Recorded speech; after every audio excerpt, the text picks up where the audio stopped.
You may run for a long time, run on for a long time, run on for a long time. Let me tell you that God's gonna cut you down. Let me tell you that God's gonna cut you down. Let me tell you that God's gonna strike you down.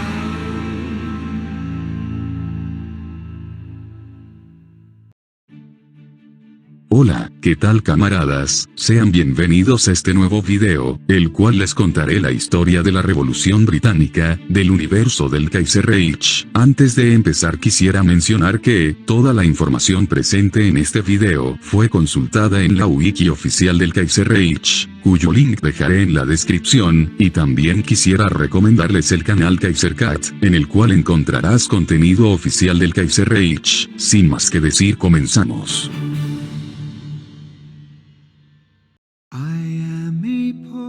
Tras 5 años de devastadora y violenta contienda, la Gran Guerra había dejado a las grandes potencias exhaustas. Pero todo de pronto parece detenerse en 1919, pues el Tratado de Versalles les habría devuelto la paz. Después de todo, a pesar de que el Imperio Británico fuese uno de los imperios más poderosos que existía, este había sido derrotado junto a sus aliados de la Entente. Milagrosamente este extenso imperio logró mantener su integridad territorial y colonial, gracias a la llamada paz de honor, con la cual las potencias centrales no exigieron concesiones territoriales y económicas. Aún así, la Gran Guerra habría hecho un gran daño al Imperio Británico, pues más de 3/4 de hombres de las Islas Británicas habían perdido la vida en Francia y el imperio estaba profundamente endeudado. El descontrol y agitación interna provocarían semanas después del Tratado de Paz una serie de crisis políticas, las cuales irían de mal en peor con el paso del tiempo. La agitación interna y el maltrato a ciertas poblaciones causaría el estallido del enojo de las masas en Irlanda. Así, ese mismo año Michael Collins proclamó la independencia de Irlanda, y esto mismo parecía estarse repitiendo en la India o Raj británico. Los soldados retornaban con un mal sabor de boca a Gran Bretaña, volvían a la mala vida de laburo. A pesar de sus esfuerzos por la patria, la calidad de vida en su país empeoró por mucho y ahora detestaban el gobierno, controlado por conservadores y liberales, los cuales habrían dirigido y extendido exageradamente este conflicto, que les robó la juventud y la vida a sus amigos y vecinos. Ya ahora les enviaban a combatir contra los rebeldes irlandeses. Pero las malas noticias no solo vendrían desde dentro del imperio, sino también desde el exterior. Pues la victoria de Alemania en la Gran Guerra le daría una posición muy ventajosa con respecto a la hegemonía sobre Europa. Al controlar Bélgica y gran parte de Europa Oriental, logró presionar a otras naciones fuera de su esfera como Suecia y Países Bajos a sumarse al bloqueo comercial, que daba prioridad al mercado británico y imponía altos aranceles a otros países. Esto cortaría el comercio británico de gran parte de la Europa continental. Además, el imperio alemán, simpatizando con los irlandeses, les otorgaría distintos tipos de apoyo para su causa.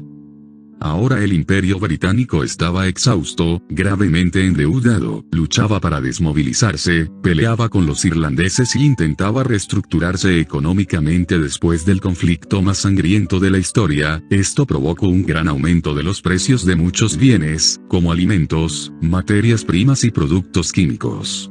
Mientras tanto, el movimiento bolchevique que luchaba en la Revolución Rusa, la victoria del bando revolucionario sindicalista y la posterior proclamación de la Comuna de Francia, sorprendió a los grupos y movimientos extremistas sociales de índole marxista en Gran Bretaña. Esto provocaría una reacción inmediata en el gobierno, el cual reprimiría y censuraría fuertemente a los grupos de izquierdas. Así, distintos partidos y movimientos socialistas de Gran Bretaña se unificarían en un solo partido, naciendo en 1921 el Partido Sindicalista de Gran Bretaña, creciendo con el tiempo, absorbiendo otros partidos de izquierda y ganando influencia en la clase baja y trabajadora. Durante inicios del año 1921, la prensa libre británica documentaría y publicaría una serie de atrocidades hechas en colindancia al río Shannon contra los rebeldes irlandeses, además de informar de la mala situación británica en el conflicto. Esto infringiría la suficiente presión en el gobierno, el cual pactaría un armisticio para negociar con los irlandeses. Así, el 10 de diciembre de 1921, un tratado anglo-irlandés terminaría con la guerra en Irlanda y esta sería declarada y reconocida como un estado independiente, pero esto no significaría la resolución de todos los problemas del imperio, ya que el descontento y disturbios coloniales irían en aumento. El alboroto resurgiría en Gran Bretaña entre las clases bajas, debido a un compromiso con los Estados Unidos, en el cual se había acordado pagar 40 millones de libras como deuda a los americanos anualmente en lugar de las 16 millones pactadas anteriormente. El saber que el gobierno se enfocaría en llenar los bolsillos de los estadounidenses en lugar de mejorar el bienestar del pueblo británico, provocó una tormenta de descontento en las clases bajas y movimientos socialistas. A principios de 1923, el ministro del Partido Conservador Law comenzó a perder la voz debido a un cáncer de garganta terminal. Incapaz de hablar en la Cámara de los Comunes, renunció como primer ministro y líder del Partido Conservador. Austen Chamberlain se convirtió en su nuevo líder mientras se convocaban elecciones generales. Tras las noticias acerca de las nuevas elecciones, el reformista Ramsay MacDonald introduciría el Partido Laborista en la política británica como la oposición contra la guerra, abogando por recortes en defensa para aliviar la pobreza aplastante que afecta a gran parte del país, el cual resultaría victorioso en estas elecciones y sería nombrado como primer ministro poco después por el emperador Jorge V, el cual de manera inmediata impondría su política en marcha. Sin embargo, la carrera de MacDonald llegaría a su fin cuando este canceló y retiró la detención y enjuiciamiento de activistas de izquierda como John Ross Campbell, lo que provocaría la reacción de tanto liberales como conservadores, los cuales acusaron a MacDonald de librar a radicales peligrosos y obligó a MacDonald a dimitir, además de disolver el parlamento. A finales de 1924 se realizarían elecciones nacionales en las cuales Austen Chamberlain tomaría el cargo, a lo cual Chamberlain buscaría formar una nueva coalición de liberales y conservadores con el fin de terminar con la inestabilidad política.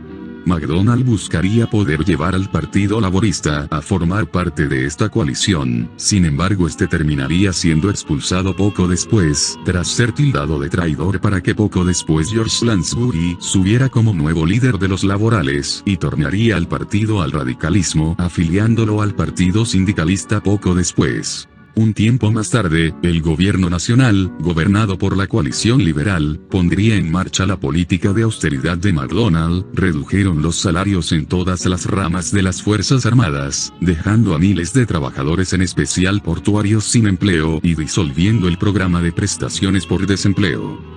El malestar social por esta reforma se presentaría por primera vez en el puerto de Devonport en Plymouth. El 18 de mayo el buque HMS Odd regresaría de una gira por los dominios y una visita a Lisboa. La tripulación del navío, al enterarse de la disminución en los salarios, se amotinarían en el buque y comenzarían a cantar la bandera roja. Esta simbólica actividad alentaría a otros marineros y a lugareños a unirse al amotinamiento, reuniéndose 1.400 manifestantes poco después. Their hearts blood died, it's every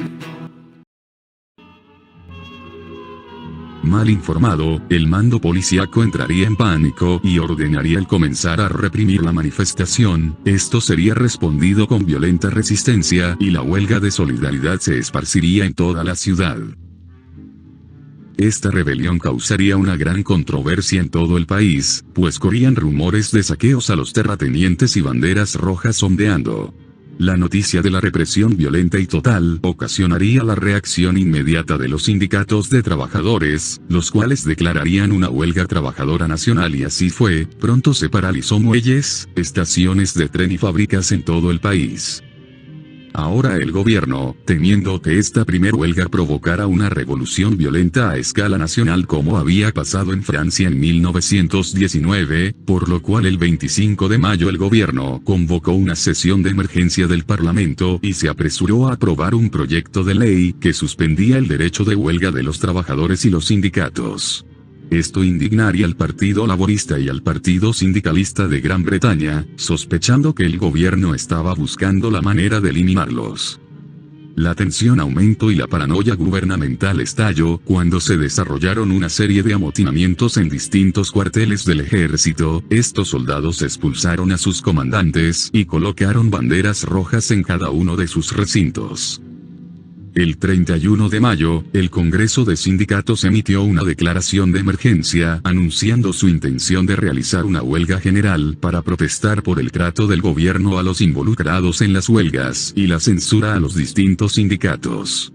El primer ministro Chamberlain, bajo una gran presión por parte de los liberales y conservadores, quienes sentían que se les escapaba el poder, decidió tomar una postura de mano de hierro y dura contra los manifestantes y la rebelión en general. Así, el 1 de junio, el gobierno británico ordenó al ejército que se movilizara para apoyar a la policía, ayudándoles a acabar con las huelgas, proteger a los trabajadores que no estaban en huelga, obligar a los trabajadores de trabajos esenciales a volver al trabajo y en general aplastar el desorden social. Los trabajadores manifestantes optarían por seguir resistiéndose, por lo cual esta rebelión se volvería aún más violenta con golpizas públicas, peleas callejeras y detenciones penales.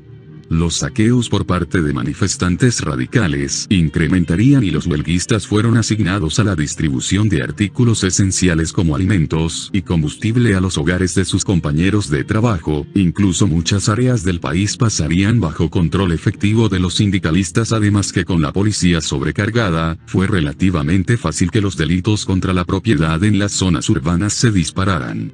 Finalmente, el 5 de septiembre ocurriría un evento que sería aprovechado por los sindicalistas radicales, como la gota que colmó el vaso, pues una multitud de huelguistas coreando consignas sindicalistas marcharon en dirección a los soldados inexpertos que custodiaban los muelles.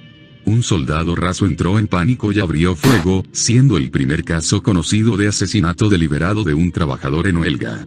Temiendo que su camarada hubiera detectado una amenaza, otros soldados también dispararon, dejando 5 de los huelguistas muertos antes de huir. Cuando el mando del partido sindicalista se enteró de aquel hecho, el periódico del partido Daily Worker sería publicado con una primera plana con las palabras asesinato, disparo, revolución, además de inflar los datos a más de 100 asesinados, lo que aumentaría el enojo de los huelguistas, quienes comenzaron a enfrentarse en batallas armadas callejeras, en las manifestaciones de Newcastle, Liverpool y Sheffield, donde un par de policías fueron atacados y golpeados hasta la muerte con tubos de metal. Tras estos hechos, el Parlamento reaccionaría de manera inmediata y con una fuerza total. Se apresuraron proyectos de ley en el Parlamento que prohibían a las organizaciones de izquierda, incluido el Partido Sindicalista, el Congreso de Sindicatos y el Partido Laborista. Esto indignaría gravemente a los izquierdistas, que ahora pedían la destitución del gobierno y el Parlamento. Cada vez más ciudades en toda Gran Bretaña dejaban de estar bajo el control del gobierno. Esto generó más caos en el gobierno de Chamberlain, que, temiendo a una escalada total, decidiría tomar la iniciativa declarando la movilización general del ejército y fortificó las ciudades más importantes que tenían bajo su control. Además, haciendo todo lo posible para recuperar el control y detener a los radicales, tomaría una nueva medida brutal en todo el país, ordenando a las tropas que abrieran fuego contra las multitudes que se negasen a dispersarse, pero los problemas para el gobierno ahora se presentarían en su única fuerza. Los soldados se negarían a disparar contra los manifestantes, por lo cual muchos de ellos abandonarían el ejército en una gran avalancha de deserciones. Algunos terminarían uniéndose a los rebeldes, defendiendo a los trabajadores atacados por la policía y desincentivando las contraofensivas del gobierno contra varias comunas locales, pero esto no evitó que las ofensivas se dieran. Las ciudades de Glasgow, Manchester y Liverpool se convirtieron en campos de batalla caóticos entre los rebeldes y las fuerzas gubernamentales. El Parlamento estalló en caos cuando un gran grupo del Partido Liberal desertó de la coalición protestando en contra de la tiranía autoritaria gubernamental, lo que iba en contra de sus ideales, por lo cual exigieron al emperador Jorge V el disolver el gobierno y declarar unas nuevas elecciones generales, algo a lo que el emperador se negó.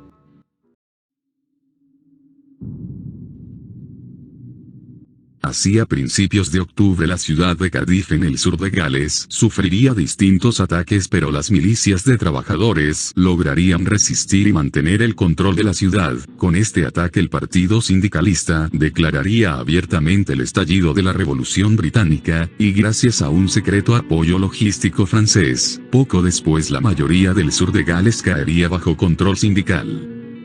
Esto animaría el movimiento de trabajadores escoceses en Glasgow y Edimburgo a rebelarse a favor de la revolución, y así fue. Poco después miles de personas en estas ciudades tomaron el control del Parlamento de Glasgow y el Castillo de Edimburgo, en donde declararían la independencia a la República Trabajadora de Escocia.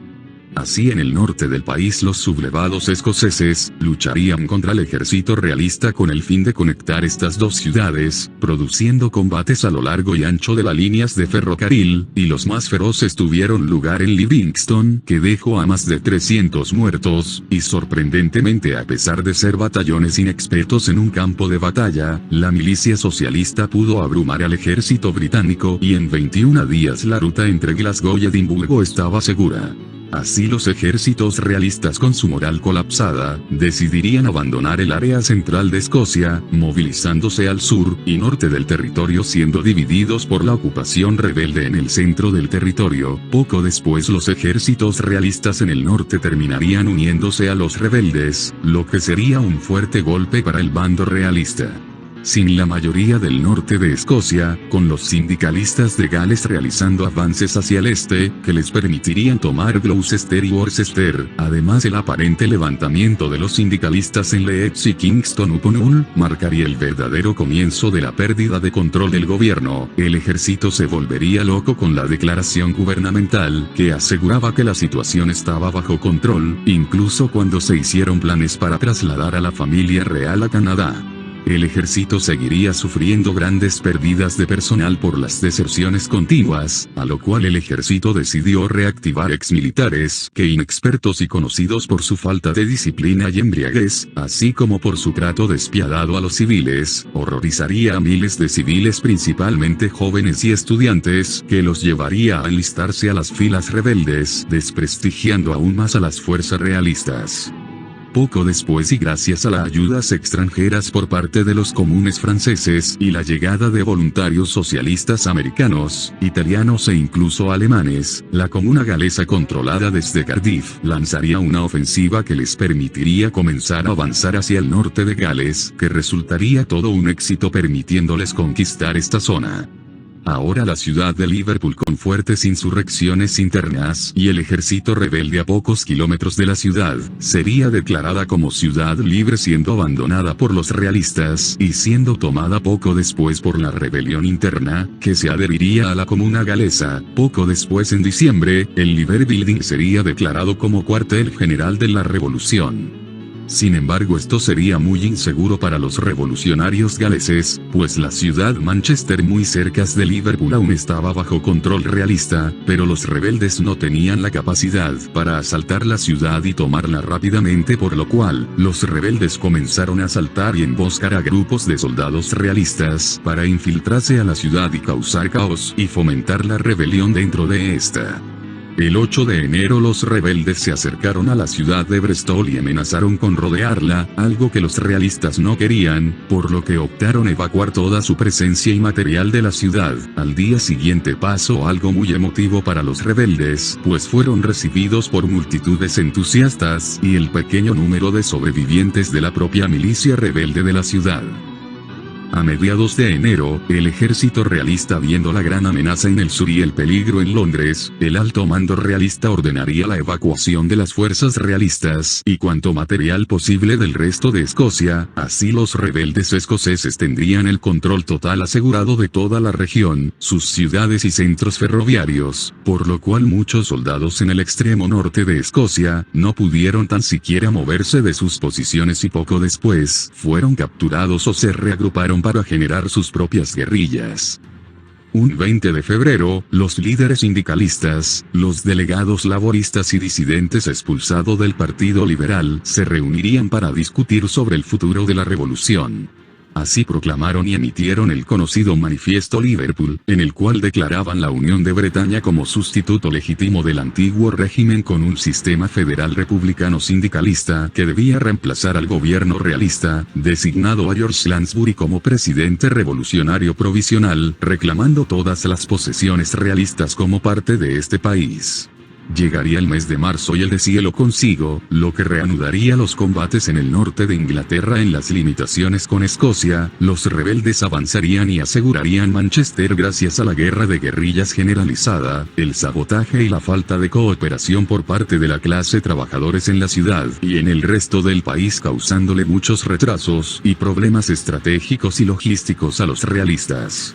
A principios de abril, el bando sindical lograría unos cuantos avances, como en la ciudad de Huddersfield donde los realistas se retiraron y en la ciudad Sheffield donde las guerrillas y los ataques rebeldes del norte les permitieron entrar a la ciudad, la cual estaba hecha un caos, pero la primera gran derrota del bando sindicalista se presentaría en la ciudad de Bristol, donde los realistas habrían hecho un ataque sobre esta ciudad y finalmente el 27 de mayo la ciudad se rindió, pero la resistencia esporádica de socialistas comprometidos continuó hasta el verano.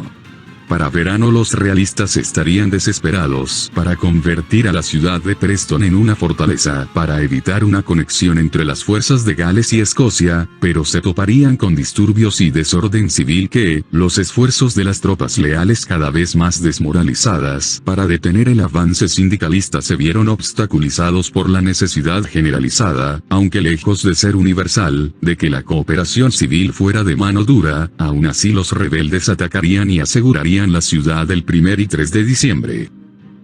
El levantamiento ayudó a los rebeldes escoceses a asegurar Carlisle el 4 de junio, dejando a Penrith para repeler el primer asalto sindicalista el 9 de junio. 4 días después, las fuerzas rebeldes se acercaron a la ciudad desde el sur y después de un día y medio de lucha casa por casa, la ciudad cayó ante la revolución. Así los revolucionarios lograron lo que más temían las fuerzas realistas, unieron los territorios controlados por la revolución a un costo enorme en bajas.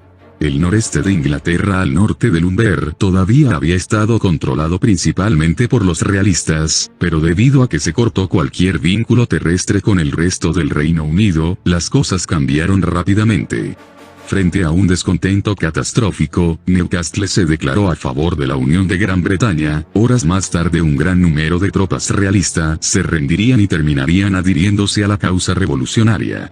Con esta victoria, los revolucionarios capturarían una gran cantidad de material para su campaña, lo cual les ayudó a fortificar sus posiciones en el sur en una línea defensiva del río Trent.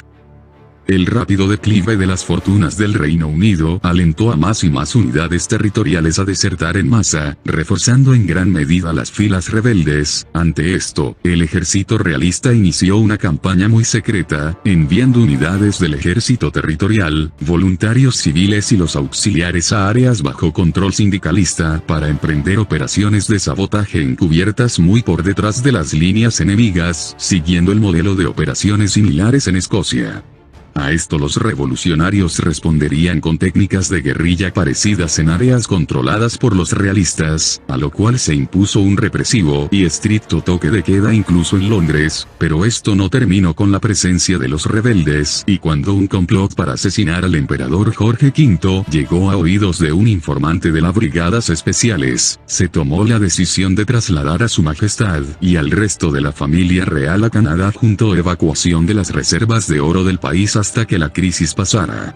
Poco después comenzarían a correr rumores acerca de estos traslados, lo que ocasionó un masivo éxodo de personas que huyan del país ante una posibilidad de perderlo todo, cobraron sus activos e intentaron huir del país. La mayoría se dirigió a Canadá, pero muchos huyeron a los Países Bajos, Noruega o alguna de las otras colonias. Los puertos del sur del país se inundaron rápidamente de refugiados. Mantener el orden se volvió difícil, lo que requirió el uso de fuerzas militares para garantizar la evacuación pacífica y ordenada de quienes deseaban irse. Mayores estragos se presentarían para los realistas, pues la ciudad de Birmingham, que era una ciudad altamente industrializada, y Black Country al sur vio la formación de sus propias milicias rebeldes, a pesar de estar prácticamente asegurada. Además, las cifras de unidades del ejército en esta alcanzaba las 5 cifras, pero la voluntad de muchos de estos para luchar ya estaba fragmentada. El 21 de junio se presentarían revueltas violentas tras un emotivo discurso de Oswald Mosley, el cual sería un llamado a los obreros de Birmingham a levantarse contra el régimen financiero de Londres, con lo cual los proletarios de aquella importante ciudad se coordinarían para atacar los edificios clave de la ciudad y cazar a todos aquellos que dieran muestras de lealtad a la corona. Unos días después la ciudad prácticamente estaba bajo control de los rebeldes. Las fuerzas realistas rodearían y asediarían esta ciudad, pero no sería por mucho tiempo, pues las fuerzas socialistas realizarían consecutivos ataques en el frente del norte con las cuales lograrían un avance imprudente que estableció un corredor hacia las fuerzas de Mosley, pero estas agotadas y mal organizadas, no durarían mucho tiempo. Pero para mala suerte de los realistas, las grandes deserciones del ejército y el masivo apoyo civil en los sectores industriales dejarían muy mala posición a los realistas en el norte, cosa que los rebeldes aprovecharían aquella situación y formarían grandes batallones conformado mayormente por veteranos de la Gran Guerra y con el apoyo de una recién formada Fuerza Aérea Republicana lanzarían un abrumador ataque sobre Nottingham el 7 de julio. La batalla sobre la ciudad sería ferozmente brutal para los realistas, pues no esperaban un ataque tan coordinado por parte de los rebeldes, y así el 22 de julio el frente realista no aguantaría más y se rompería, ocasionando pánico entre los realistas y obligándolos a evacuar hacia el sur. Sucesivamente los rebeldes iniciarían una persecución contra los realistas, así obligándolos a abandonar gran parte de la región de Midlands. Estas no serían las únicas malas noticias para los realistas, pues la resistencia rural y las protestas en las grandes ciudades se radicalizaban cada vez más, desestabilizando las posiciones contrarrevolucionario británico y dejando campo abierto a un avance republicano hacia el sur. Las tensiones vividas provocadas por el avance rebelde ocasionaría una ola de pánico en los sectores realistas, pues la guerra se tornaba en un completo desastre para estos, por lo cual el gobierno ordenaría la reagrupación de la Armada Real, que permaneció leal al rey, para el inicio de un enorme éxodo de funcionarios del gobierno y los civiles que pudieron transportar hacia Canadá.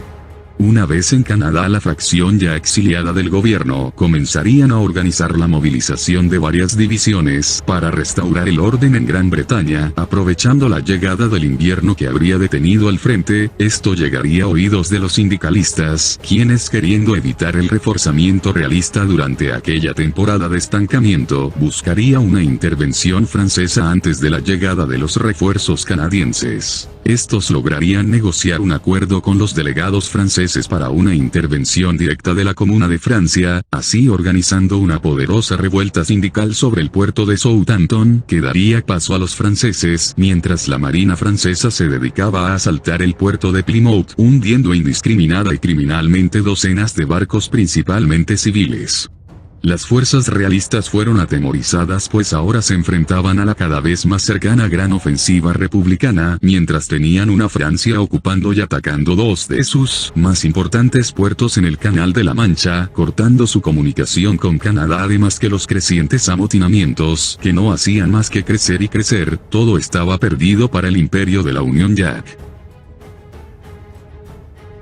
Finalmente la ofensiva republicana se daría el 17 de diciembre y, enfrentándose a un ejército realista agotado y con la moral destrozada, el avance fue relativamente rápido y fácil, conquistando las ciudades de Peterborough y Luton, dejándolos a las puertas de Londres. En Londres se vivía un caos por el avance sindicalista, pues los últimos funcionarios gubernamentales eran evacuados, y cientos de ciudadanos ricos y aristócratas intentaban huir del país, algo que resultaba imposible. Así, finalmente el 20 de diciembre los últimos vestigios del gobierno abandonarían la capital y la declararían ciudad abierta. Así, banderas rojas y festejos en multitudes recibirían a los sindicalistas el 26 de diciembre. Los restos del gobierno lograrían huir por el Támesis, mientras en una muy simbólica transmisión de radio el ministro Chamberlain daría un breve discurso en cual anunciaba: Ordeno el fin de la resistencia armada al avance de los traidores sindicalistas por ahora, pero no la rendición, pues con el tiempo el gobierno de su majestad regresará y restablecería el orden en Gran Bretaña. Y así a principios de 1927, entró en vigor una nueva constitución en la actual se declaraba a Gran Bretaña como una república federativa constitucional sindicalista bajo el mando del Partido Sindicalista de Gran Bretaña, y así nació la Unión de Bretaña.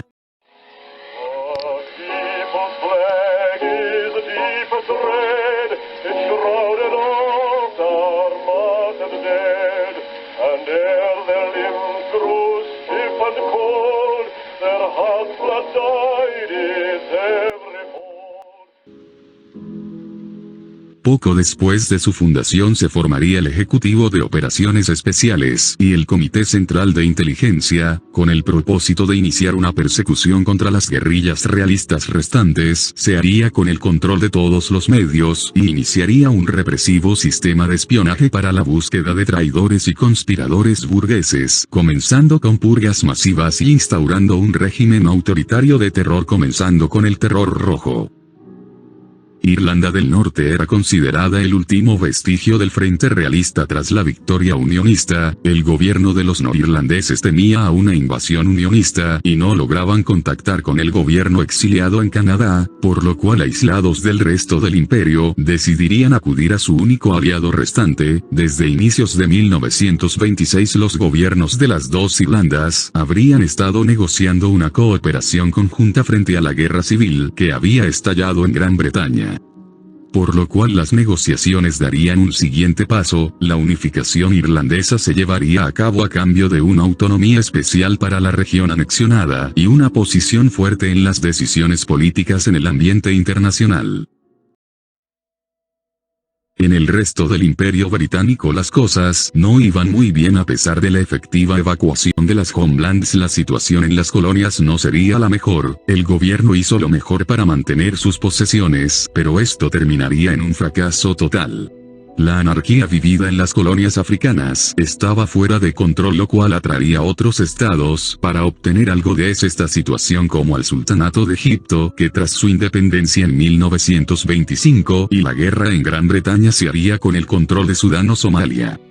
La estocada final británica en África llegaría con la intervención alemana de la mayoría de sus colonias, quienes, con las excusas de evitar crisis diplomáticas y para la restauración del orden en ellas, organizarían una ocupación que se tornaría permanente.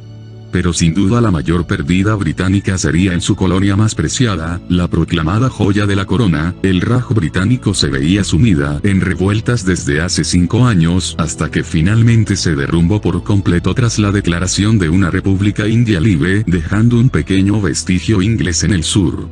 El imperio en donde nunca se pone el sol perecía, y se venía abajo. Sin embargo, para buena suerte de la corona no fue así. Colonias como Australia y Nueva Zelanda, que se habrían fusionado como Australasia, que habían consolidado su presencia en una buena cantidad de islas del Pacífico, seguiría siendo fiel, así como Sudáfrica, que se había consolidado junto a Botsuana y Zimbabue, además de Canadá, que era el refugio del gobierno, seguían con su majestad. Y en menor medida las posesiones caribeñas y sudamericanas, que se habían fusionado con las francesas para consolidar un estado independiente, se alinearían con su majestad. Los gobiernos exiliados del Imperio Británico y la Cuarta República de Francia aún se mantenían en pie y esperaban el momento para regresar a casa, pues después de todo no todo estaba perdido.